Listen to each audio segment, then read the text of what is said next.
দেখেন অনেকগুলো ম্যাচই খেলেছি ইন্ডিয়ার সাথে।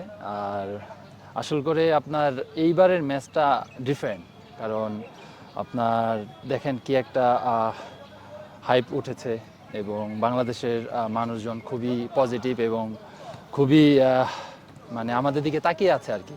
তো অবশ্যই একটা বিগ রেসপন্সিবিলিটি থাকবে আমার, এবং দেন সবচেয়ে বড় ব্যাপার হলো ডিফেন্সের যে গোল কনসিড না করা এবং তার সাথে টিমকে বুস্ট আপ করা। তো আমার টার্গেট থাকবে যে আমার সাথে যে তিনজন থাকবে তাদেরকে নিয়ে একসাথে আমরা যেন একটা ভালো ফাইট দিতে পারি এবং গোল জানি কনসিড না করি। তো ইন্ডিয়া টিম আপনার ওভারঅল সবসময় ভালো হয় এবং তাদের আইএসএল ম্যাচ কন্টিনিউ তারা খেলেছে প্রত্যেকটি ম্যাচ, এবং প্রত্যেকটি প্লেয়ার সেখান থেকে এসেছে, এবং যারা ইনজুরির জন্য আপনার টিম থেকে ছিটকে গেছে তাদের রিপ্লেসে আপনার যারা আসে তারা খুবই ভালো।